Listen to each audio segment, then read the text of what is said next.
Salve, rapaziada, tudo bem com vocês? Daniel Brownie falando, mais um vídeo aqui do canal Brownie Fogo, o primeiro desta segunda-feira, galera. Vambora, vamos trocar uma ideia, né? Deixei discorrendo pela madrugada, né? O último vídeo que a gente publicou aí, né? Sobre a situação da tabela, tudo mais.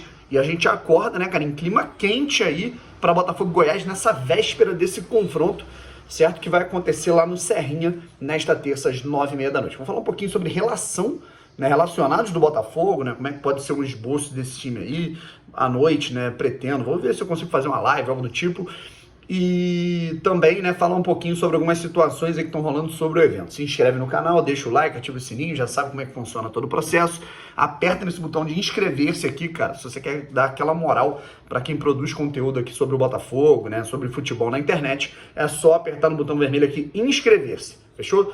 Vamos lá, gente. Primeiro só elucidando, né, cara, uma situação polêmica que tá rolando acerca do evento, né, entre o Botafogo e Goiás lá no Serrinha, é que hoje de manhã, né, a gente acordou aí com uma notícia de que o Goiás ele não vai disponibilizar os ingressos para a torcida, né, uma parte, né, do setor visitante, como por exemplo aconteceu ontem no jogo entre Vasco e Náutico, né, no Estádio dos Aflitos, tinha lá uma parte, um setor somente para torcedores do Vasco. Né, a CBF ela vem liberando já isso, já tem um tempo, as prefeituras, os governos já vem liberando, né, a torcida visitante. Hoje mesmo, né, por exemplo, a gente vai ter Grêmio e Atlético Goianiense, né, que vão se enfrentar no estádio do Dragão, que é bem perto ali do Serrinha, lá em Goiânia, e vai ter torcida do Grêmio, né, visitante, no jogo da Série A. Mesmo sendo algo facultativo, né, e aí o Goiás ele opta por não abrir, certo? O Goiás fez isso absolutamente em cima da hora. E aí, né, a galera que mesmo, foi de maluco, né, foi mesmo de Brasília, foi do interior de Goiás, né, ou veio aqui do Rio de Janeiro para ir no estádio, não vai ter um setor específico para a torcida do Botafogo, certo?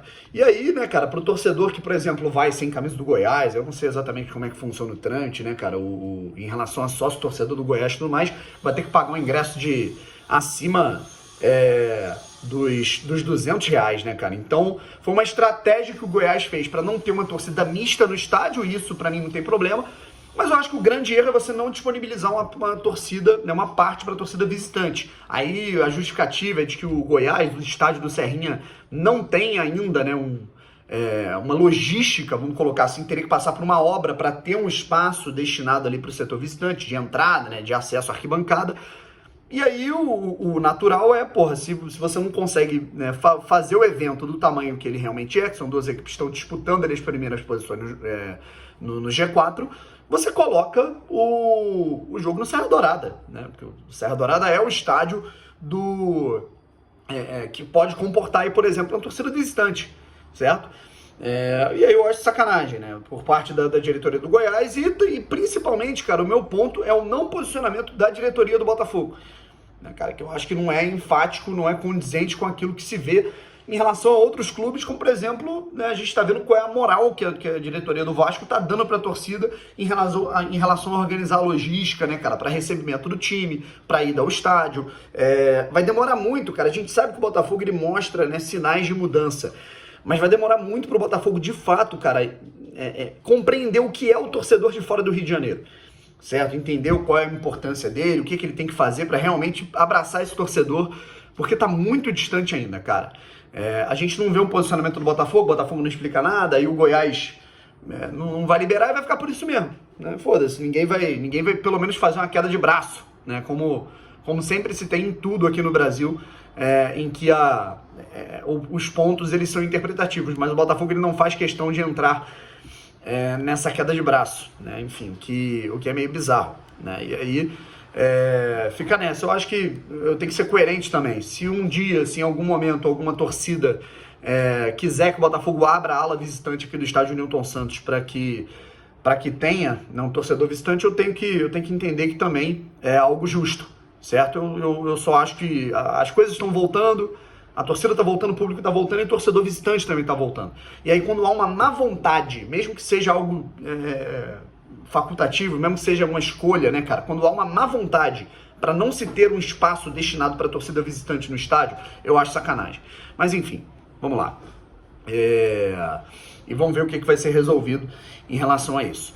O Botafogo, cara, agora a gente fala um pouquinho da relação. O Botafogo viajou neste domingo, treina hoje no CT do Atlético Goianiense e aí depois vai pro jogo, né, amanhã.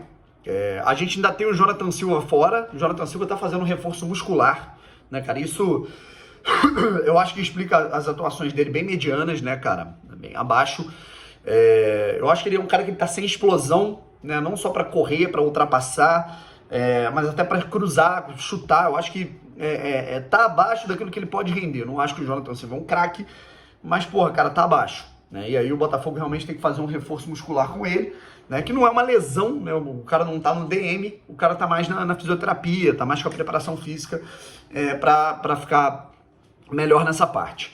E aí, nesse momento, a gente tem como opções na lateral esquerda o Hugo ou o Carlinhos. O Carlinhos que é um cara que vem jogando bem, é um cara que tem aí o apreço da torcida.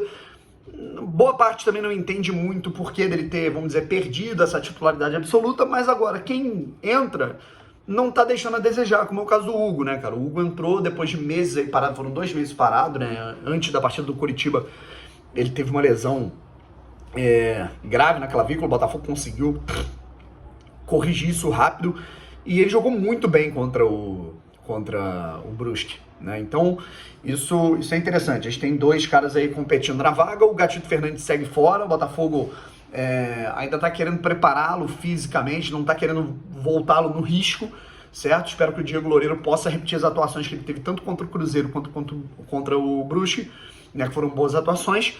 E aí, de resto, eles têm opções, né, cara? Na lateral direita, eles têm a situação do Daniel Borges, do Jonathan Lemos e também do Rafael, né? A zaga, Cano e Carne, lateral esquerda, essa incógnita. Meio campo, acredito que a gente venha mais uma vez aí com o Barreto e com o Pedro Castro. E na frente, cara, a gente pode ter uma situação aí, são 3 jogadores disputando 2 vagas, né, cara? Marco Antônio Varley e Diego Gonçalves, e temos o Chay e o Navarro, que são os titulares absolutos, beleza? Vamos ver como é que o Botafogo vai jogar e muito a gente vai poder desenvolver a partir da escalação do Goiás também, certo? Para saber como é que o Goiás ataca, como é que vai ser o posicionamento, como é que vai ser a provável escalação do time do Goiás. E aí nessa a gente vai ter o jogo, né? O Anderson Moreira, ele gosta muito de, pelo menos em algumas faixas do campo, em alguns setores, espelhar a situação de acordo com o adversário. Eu acho que isso pode ser determinante para o time que vai começar em campo amanhã às 9h30, tá bom, rapaziada? Qualquer tipo de novidade eu volto, a gente ainda vai ter mais situações aí para trocar uma ideia, e vamos falar muito do jogo à noite, valeu? Tamo junto, um abraço e fica ligado aqui nas notificações e se inscreve aí. Fui!